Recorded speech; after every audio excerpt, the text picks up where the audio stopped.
following program on Ada Derana 24 is classified as PG. It is intended for younger children in the company of an adult.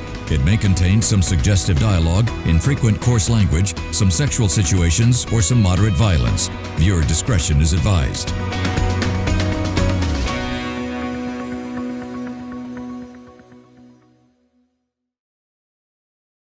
The following program contains opinions of the participants and does not reflect the views and beliefs of the Derana Media Network. The network believes in a safe space for all ideas to be expressed without any censorship and on its duty to create such a platform for free speech. Viewer discretion is strictly advised.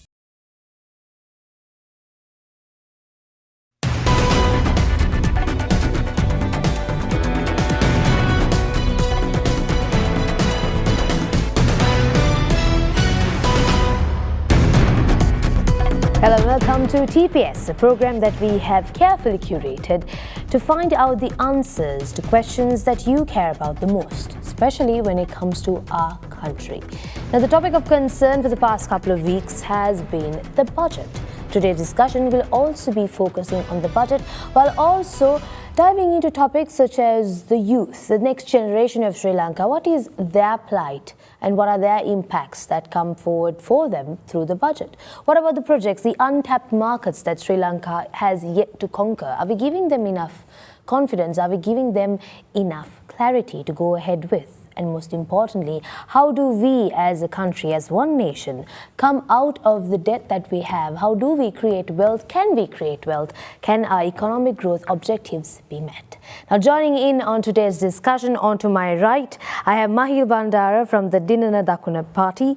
He is a political activist and has shown quite an interest in projects and wealth creation. Welcome to the show. And of course, on to my left, we have Tharindu liyanage from the United National Party joining in and specializing in finances and how we as a youth could influence the country and its politics. Thank you so much for joining in.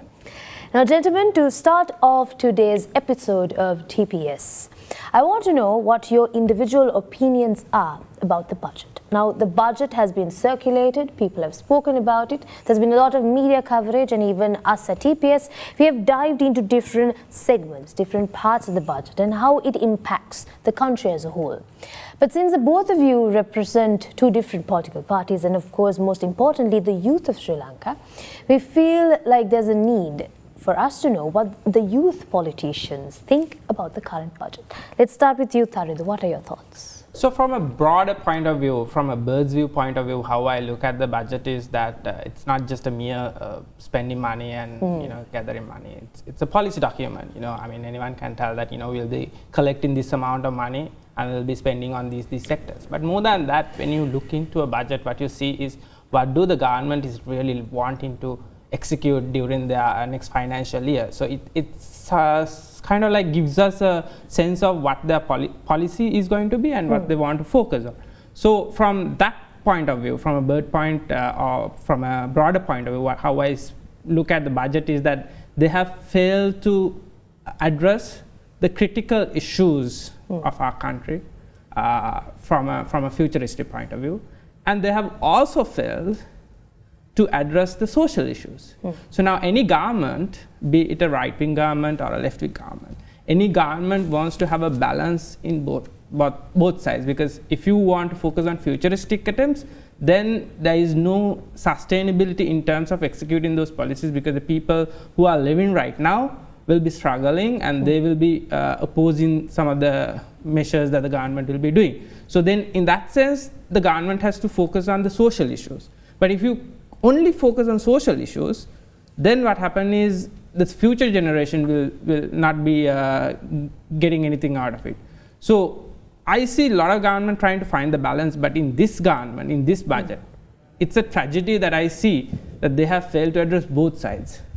So I don't know exactly, I understand some of the things that they want to do, but in my view, those are things which were already in the pipeline for a long time. Those are not new things. So I would say that they have failed in terms of social aspect, addressing the social issues, as well as futuristic issues as a nation. Where do we want to be in another 10 years, 20-year time period? So what you mean is a lack in the fundamentals of what a budget should have Exactly. been. All right. Do you share the same sentiment? First of all, sorry that when we talk about this budget, this was the first budget from the newly appointed AKD's government. And first of all, we should respect AKD and the decision makers of this government.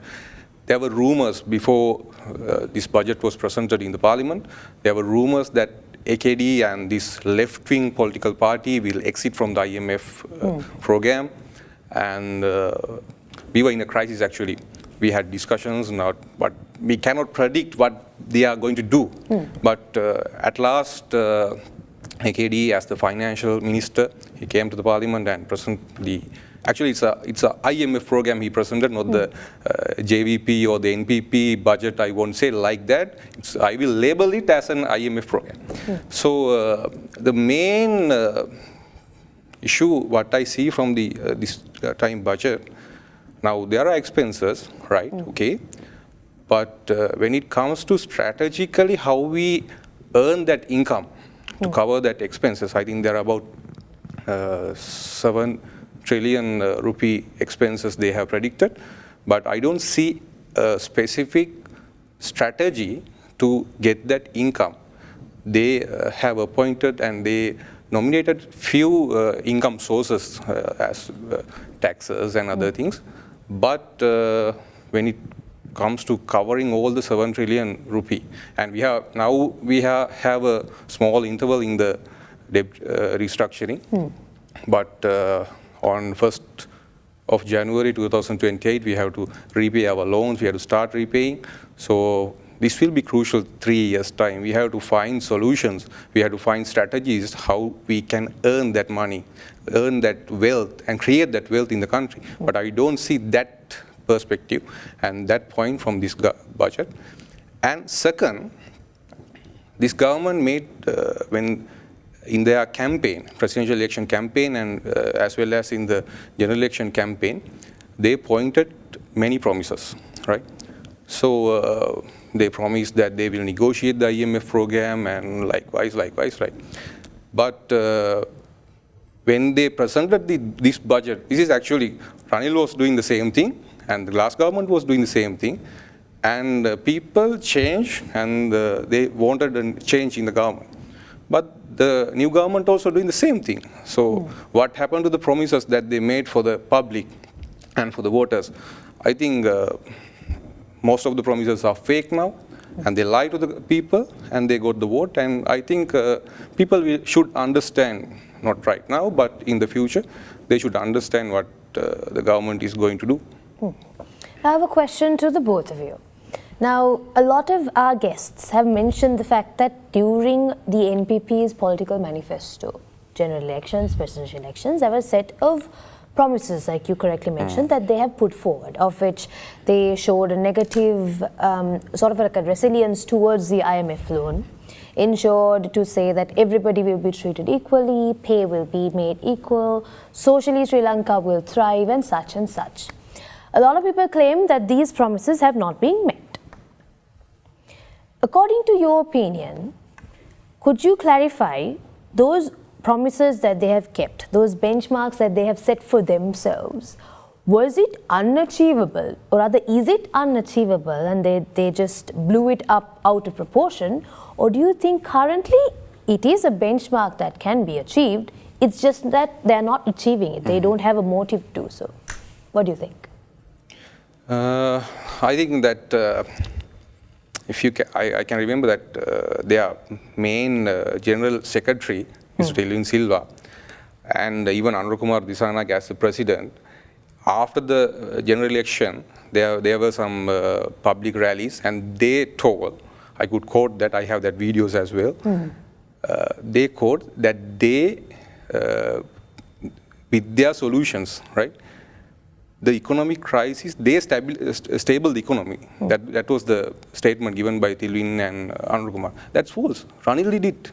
Last government, we were in a crisis in 2022, and for the last 2 years, RW and his government took all the decisions, hard decisions, which is voters were against them. Actually, the public were against them. That's why he lost the election as well. And AKD, during his campaign for the last 2 years, he started the campaign after Daragalaya. And during those times, there are many promises that were in the mandate as well, which are not achievable. And I would say like this, JVP is a left-wing political party. NPP, still we cannot understand what their political ideology, it could be centric or whatever it is, still we cannot identify. But JVP for the last 40-50 years, what have they done? They were opposing this right-wing approach. Every time when India coming with an investment, they were doing strikes, right? So I think they were talking about that 76 years since the thing.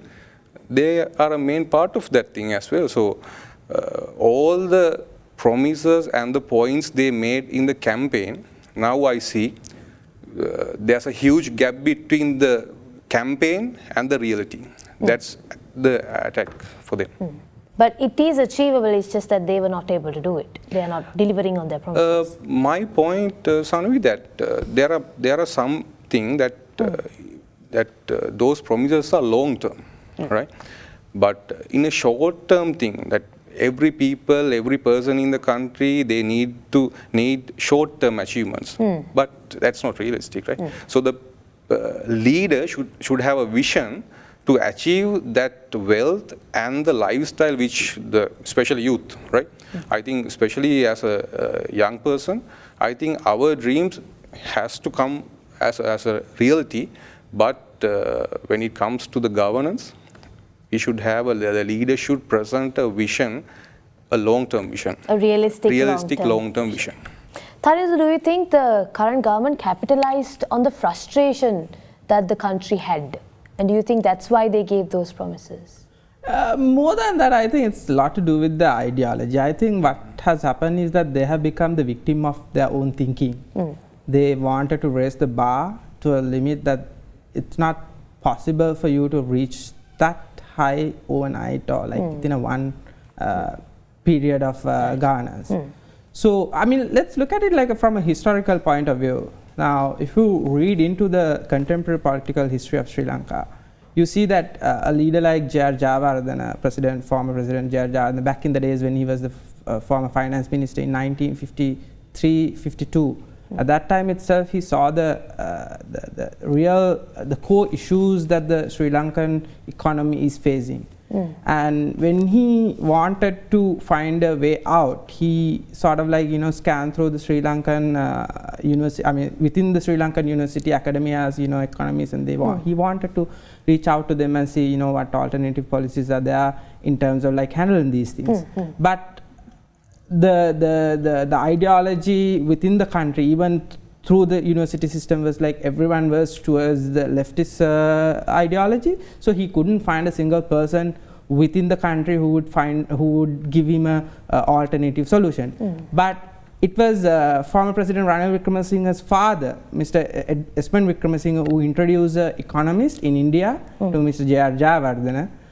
He is the one who actually gave a lot of insight into alternative way of addressing the core issues of the Sri Lankan government and how Sri Lanka should move forward. And one of the things that back in the days that Mr. J.R. Jayawardena and the UNP did was the fact that we are the ones to introduce into our Sri Lankan accounting system, into Sri Lankan like national accounting system, that we should have a separation from the local accounting to the foreign accounting.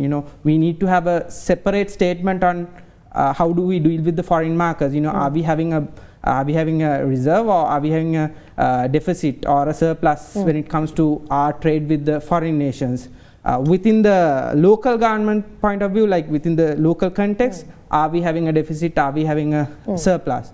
Now, the very essence of like identify these two aspects and introducing it to the Sri Lankan the system itself is a great thing, I believe, because it is because of that only we were able to identify that there is a twin deficit issue. Now, in 1950s, we had this it was always a welfare state that we were trying to maintain, and the government was continuously, be it UNP government or SLFP government, both the governments, both sides of the party, both parties were giving sort of like subsidies to import rice. So people were not actually paying money for the actual price of rice. So JR, what he said was like, we can't go on like this. If we go on like this, there will be a breaking point. So he wanted to bring in tough measures, but those measures were very important. But people like N.M. Pereira, the leftist, the left camp, they fought against Mr. J.R. Jawar. And I don't know whether it's a funny thing or the sad thing, but both sides, it doesn't matter whether it's right wing or the left wing, both sides actually attacked J.R. Jawardena because it was not the populist idea. So he actually had to give up his own portfolio. He lost his ministry because he wanted to do the right thing. And then 20 years later, Mr. N.M. Pereira, who fought against J.R. Jawardena and coming and doing exactly what Mr. J.R. Jawardena wanted to do, and he did beyond that. He wanted to further curtail the welfare state.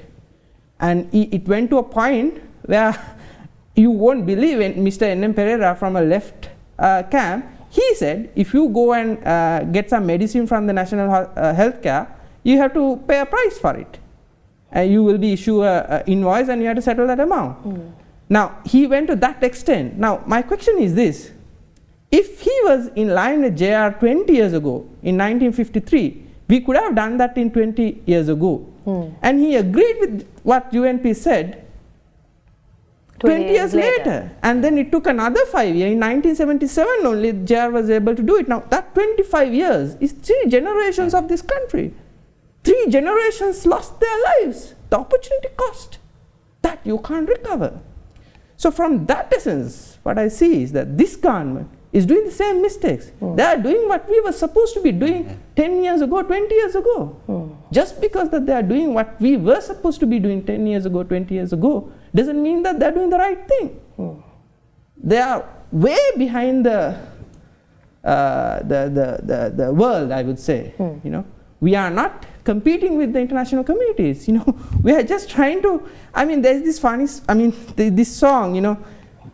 Actually, I respect my party for that and the leader. When I was a small kid, I listened to this Aju Tapara Lahila song. Okay, this song was a children's song, and I remember I actually danced for that song when I was in the the kindergarten, the Montessori. But when I joined the party, I heard that leader have put a sort of like a guidance saying, this song has to be played in all main functions of the UNP. And because of that, I wanted to look into why is he so wanting to put this song forward. So I went through the lyrics. It says that as a nation, we are just hanging around and rotating around at the same point. We're going in circles. Yeah, while the entire world is moving forward, and the world is not going to wait for us. It's not a waiting game at the end of the day. It's a government, it's a country's government that we have to run. Is history repeating itself? Are we really going out in circles? We are here to give you the answers to these questions, but we have to go for a short commercial break. We'll be right back. This is TPS.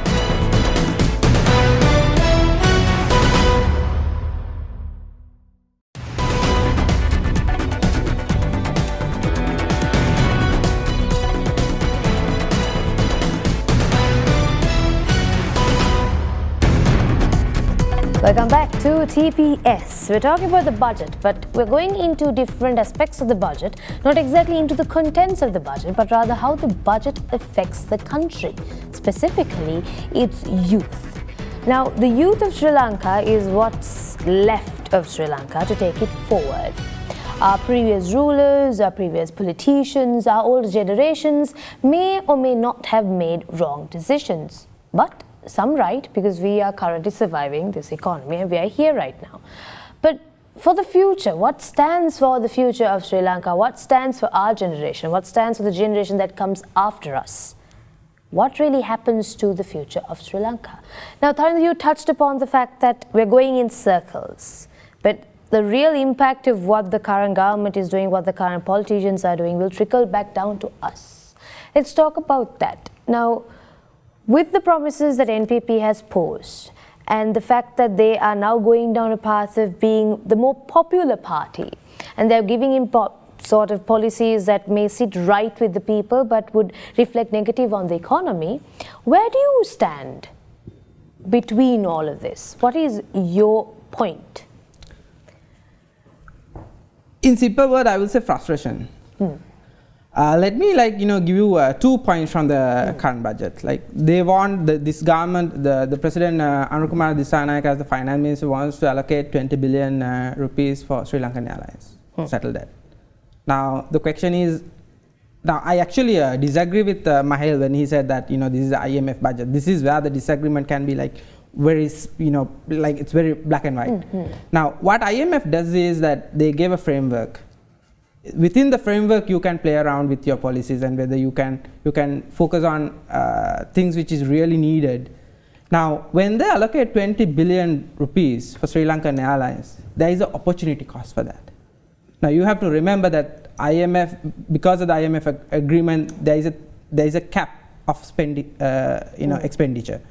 Now, when you have a cap of expenditure, then you have to really be serious about, like, am I spending this money on things that is really needed for the country, be it from a futurist point of view or to address the current issues.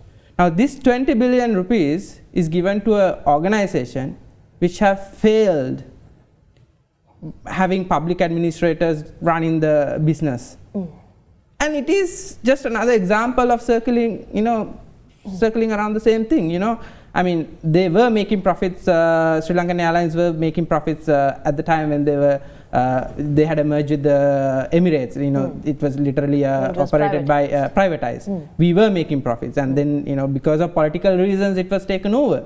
And since then, I mean, some people say just because there is a profit, it is a profit-making organization, but you have to look into it and see whether this profit is enough. Because not just sustainable, whether it is enough, because the amount of capital that has been put forward to it. Okay, you spend 1 billion to make 1 rupee versus spending 100 rupees to make 1 rupee is two different things. There's a lot of capital goes into that, and after putting so much of capital into it, if you are not making enough ROI, return on investment, then there's no point of continuing it that way. So it's not just a mere of making profits, but whether that profit is enough against the investment that we have put forward. And another example that we can look at it is that they have allocated 30 billion, if I'm not mistaken, to recruit, 10 billion rupees to recruit 30,000 new employees into the government sector. Now, we want to cut down the public, the state employees, and whereas we are trying to increase. Yes, I understand there are certain positions that needs to be fulfilled, but spending 10 billion rupees to recruit 30,000 more employees to the government sector, and we as the taxpayers having to bear the burden of that, is not the right way to go about. So these are two examples that I can bring out from the current budget. But more than that, are they really looking into the serious matters? For an example, today I brought this license. I mean, it's funny that my father, he was going through his old stuff and he thought like this is no longer needed for him. So he brought it. This is actually under my mother's name, but my father gave it to me in 1988. For you to listen to a radio, you need to have a license.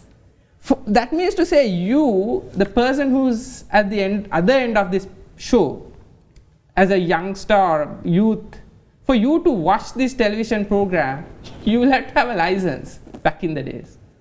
Okay?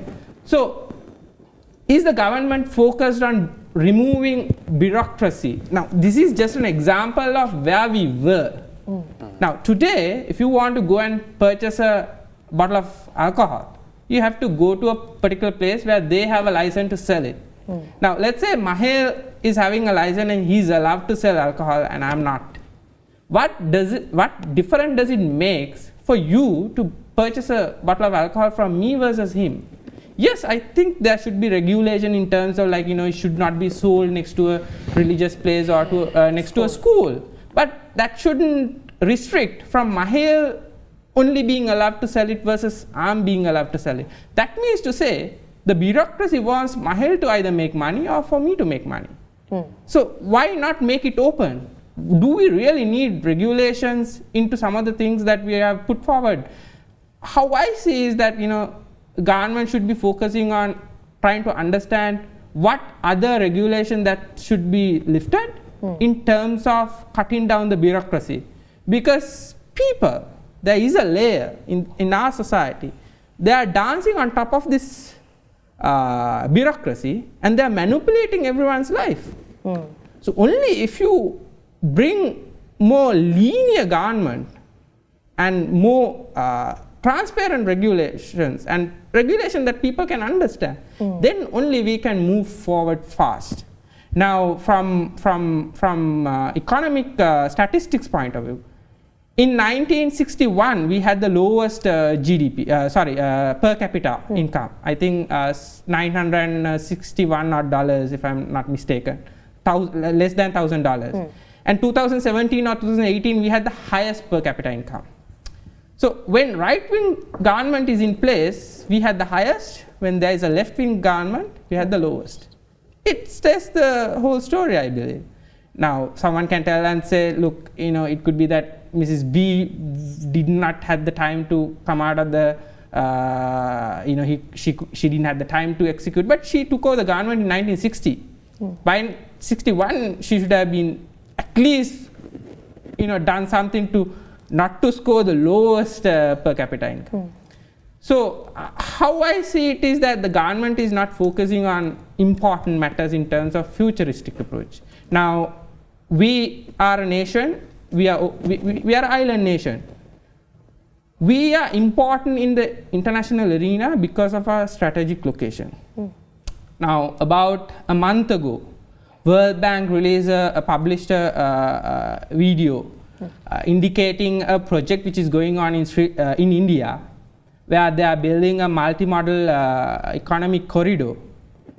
That would literally take Sri Lanka out of the maritime lanes. They are now wanting to do the Indian Middle Eastern trade route, which Donald Trump is supporting, where their plan is, basically to take cargo from India to Europe through a new trade route. If India is going to have connection to Bay of Bengal inland, then all ships will go to India through the Bay of Bengal and Sri Lanka will be completely taken out. As a government, we should fast track things which is very important for the survival of our economy, because you and I, even the current leaders, will live maximum another 20 years, 30 years, 50 years. What about the kids who will be living in another 100 years? We should leave behind something for them to survive on. Definitely. So I think the government is not focusing on important matters. I think the reason why we are so frustrated as a youth is because the ones who came before us didn't make the right decisions. And now that we have some sort of influence in what the government does, what our policymakers does, we should also have to focus on our future generations. Because it's not just a game of survival anymore. It's a game of surviving throughout this situation, but also ensuring that it is being made into a sustainable economy, that Sri Lanka survives, Sri Lanka thrives amidst all of it. Now, since Tharindu brought in the topic of us not really capitalizing in what we should do and allocating funds for areas where the payback period is nowhere to be found, ROI is down in the dumps, nothing is happening, it's just capital being pumped in and in and in without a real return, wealth creation is a big question mark. It's a technical problem child for this country. Since it is your area of expertise, please do educate us on how wealth creation really goes in line with Sri Lanka. For a fact, now when we see our history, every political party which came into as a government for the last 76 years, they were trying many things. I don't see every government, they had negatives as well as positives. That we have to accept. But the main thing, in our economy, majority of our economy is consisting this government sector. We haven't pushed our private sector to go into make money, create wealth in the global arena. For an example, when we see examples from USA, every state has a global brand which create wealth towards the national economy.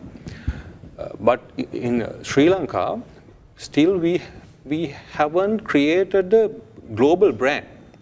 Right? We have different companies, we have different corporates, private sector people, individuals are there, but when creating economy and gaining profits, as Tharindu mentioned, we have put many huge capital we have invested for the last 76 years with waste in the ROI sector when we take that thing. But I think we have to, now we are in a certain movement, we have to identify specific projects, specific areas which we are going to put our capital, invest on those projects and to gain more wealth into the country.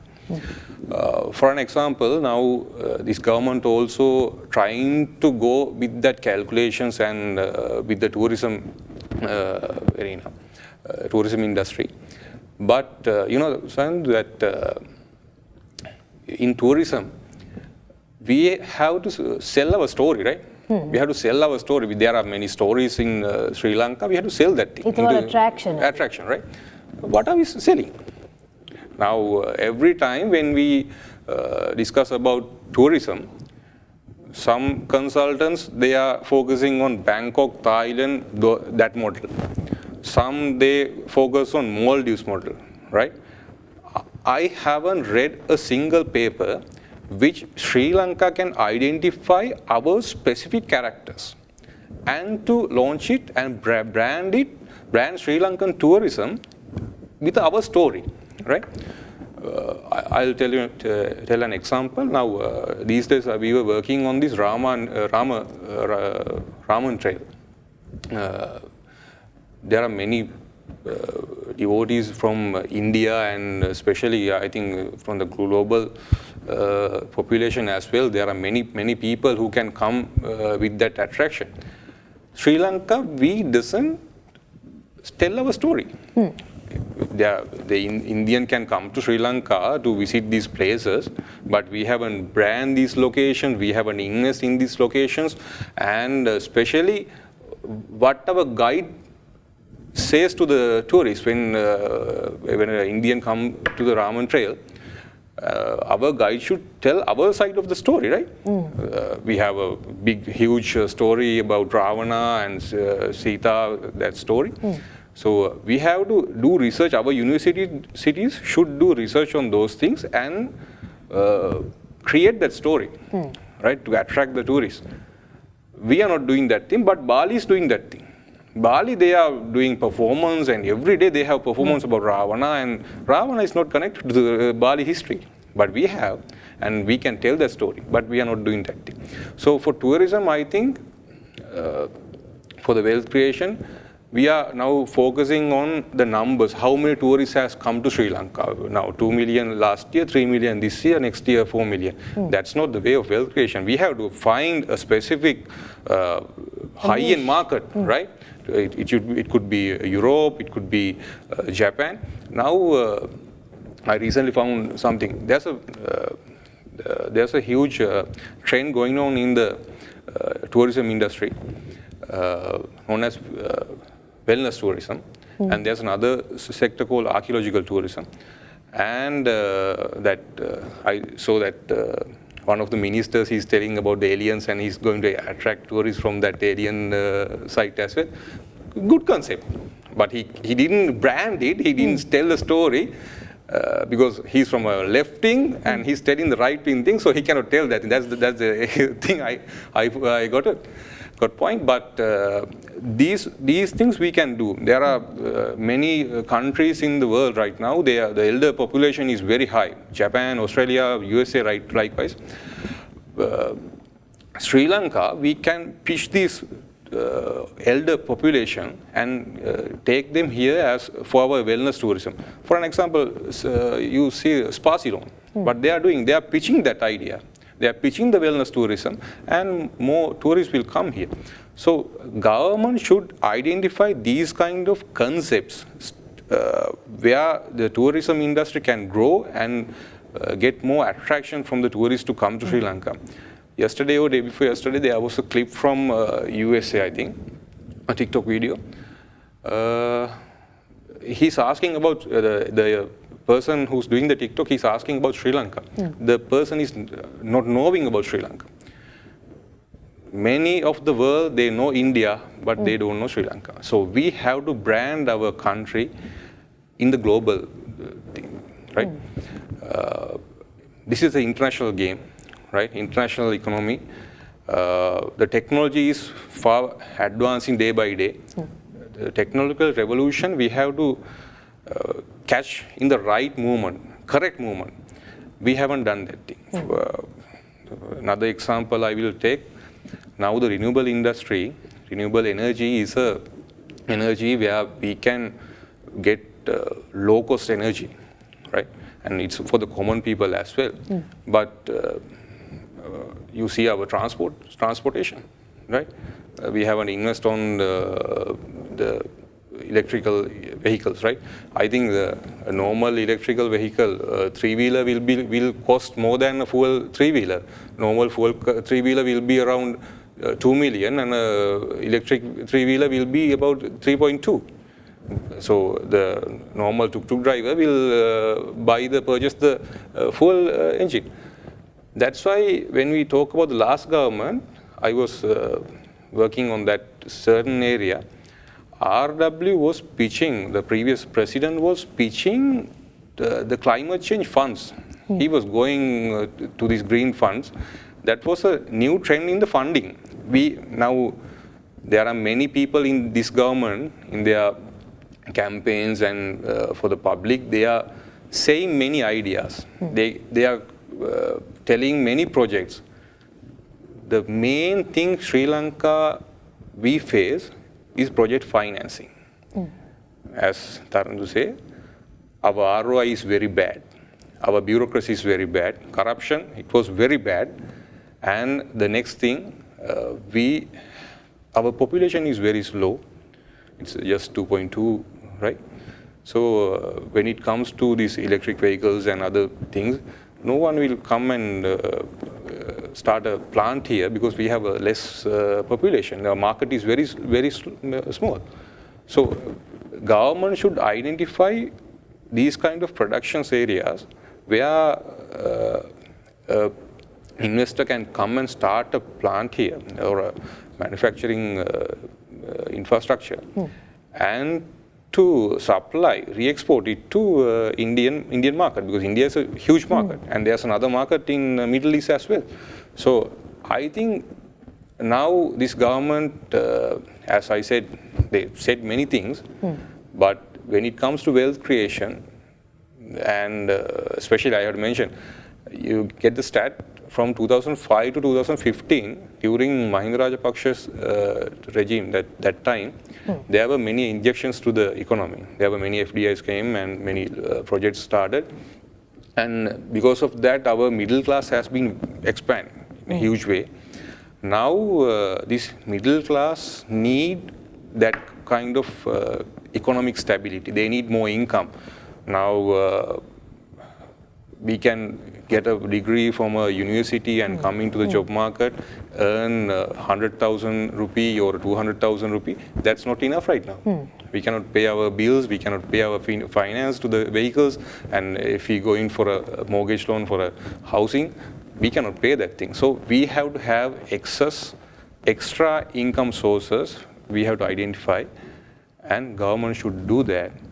I think for that thing, government should listen to other political, ideological people as well, because JVP is a left-wing political party and they have no experience in this governance.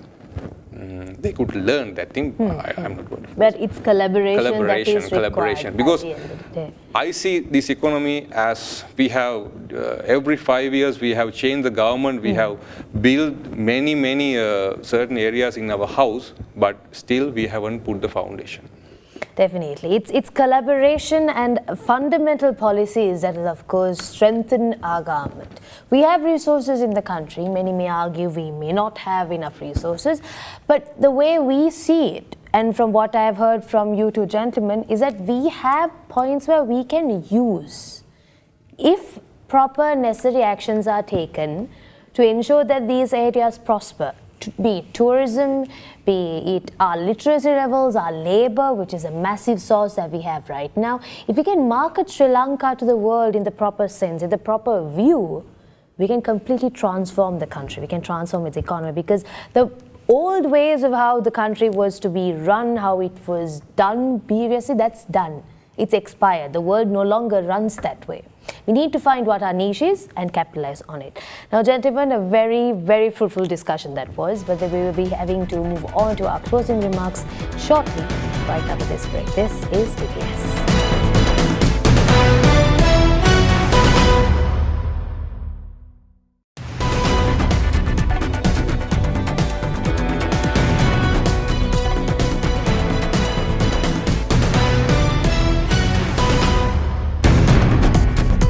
We're here at the final session, our final segment here at TPS, the closing remarks of the summary of what we have discussed today. We covered a bunch of topics today.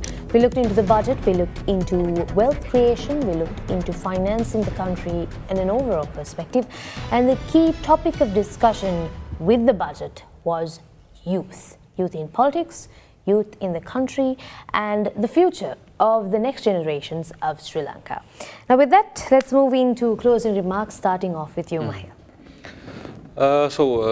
I will summarize my thing. One, as I said earlier, we should we should reduce our government sector. We should more focus on the private sector. We should encourage the private sector to earn more money and do the wealth creation. Not like currently the government is once a week they are reopening the closed or non-operational state-owned industries, enterprises. Don't do that. More focus on the private sector, encourage the private sector, and now after 3 years time, 2028, we have to repay our loan, we have to start that thing. So we have to find certain specific strategic income sources, find that thing, do collaborations, don't spread hate. Especially, I should say that thing. I can be different from Tharindu, from my ideology. His ideology could be different, but end of the day, we all citizens of Sri Lanka. There are no second-class citizens in Sri Lanka. That should understand. So if everyone accept that thing, accept the diversity, we all can work hard, put our energy to create wealth in our country, and for the next generation, we can give a better life, better country for our next generation. That's our responsibility, and we should be accountable for that as well. So let's work. Thank you so much, Maheel. What about you, Tharindu? I'll do my remarks, the final remarks on two, I'll segment it to two sides. One is the pessimistic view on it, and then I'll finalize it on an optimistic view. On a pessimistic point of view, I would say anyone about 25 years old, there is no point of living in this country. There is no point, logically speaking, unless that you have some emotional attachment towards this country. Be it you are being patriotic,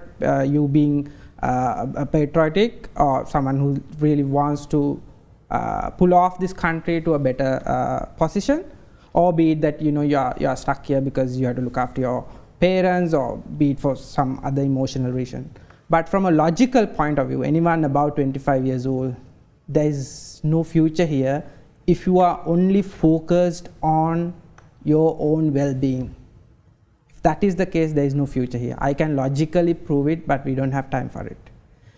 Now, from a optimistic point of view, we are next to India. Prime Minister Modi is coming down to Sri Lanka.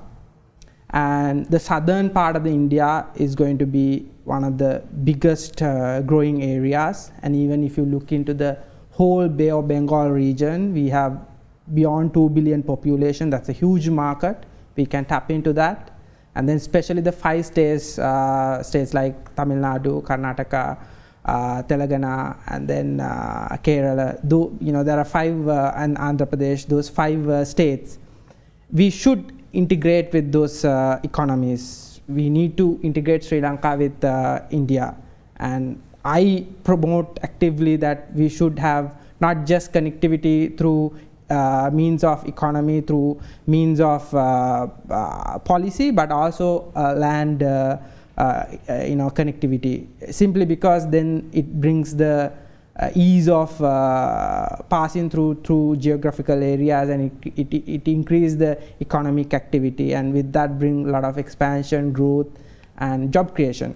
Now, if you look at it from an international point of view, next 10 decades, if you look into the next 10 years, 1.4 billion new people will walk into the job market.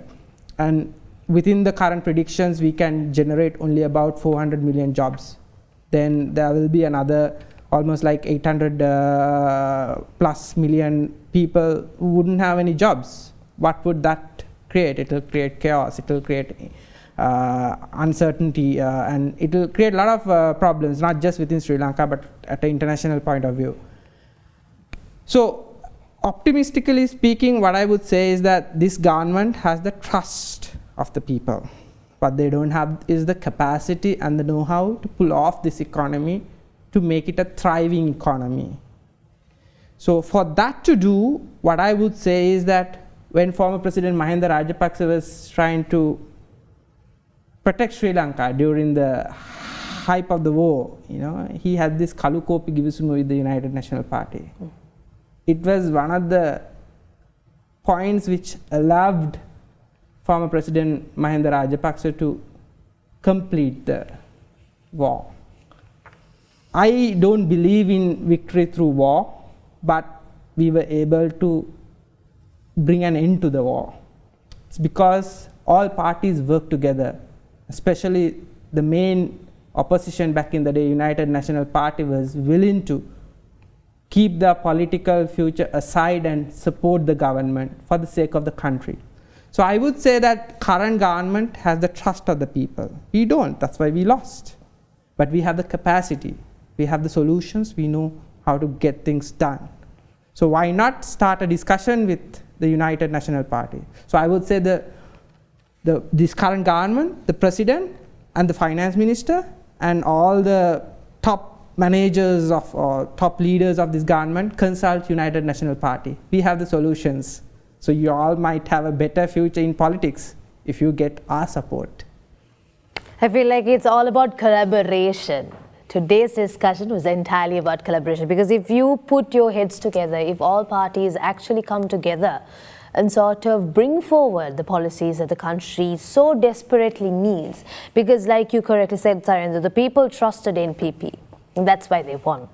But if you can't deliver to those promises, rather than defaulting on the country, trying to upkeep a prestigious image for the political party, might as well really collaborate and deliver to those promises, focus on the long-term impacts of what the country is. Once again, this show has been all about ensuring that Sri Lanka prospers, because in our thoughts, in our prayers, it's simply Sri Lanka. Now, thank you so much, gentlemen, for joining in on today's discussion. Thank you so much to Maheel Bandara from the Dinana Dakuna Party. Thank you so much for joining in. And of course, to you, Tharindu, thank you so much for coming in and, of course, showcasing your opinions in terms of the United National Party. Thank you so much. And of course, to you viewers, we sincerely hope that today's discussion was quite fruitful for you as well, and that you would have had some sort of important points that you can carry forward when it comes to making your own decisions about our wonderful country that is Sri Lanka. We'll see you next week with another insightful, thought-provoking discussion with 2 more individuals. See you next week. And I think you deserve an Oscar for pretending nothing's wrong. Every day there's something else.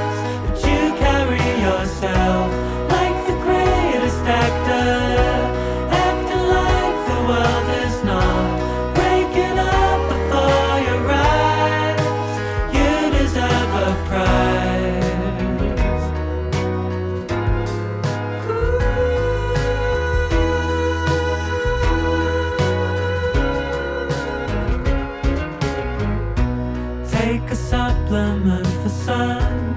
Try and sleep with everyone. Know you're doing nothing wrong. Kiss the season on the mouth. Go for walks and hug a cloud.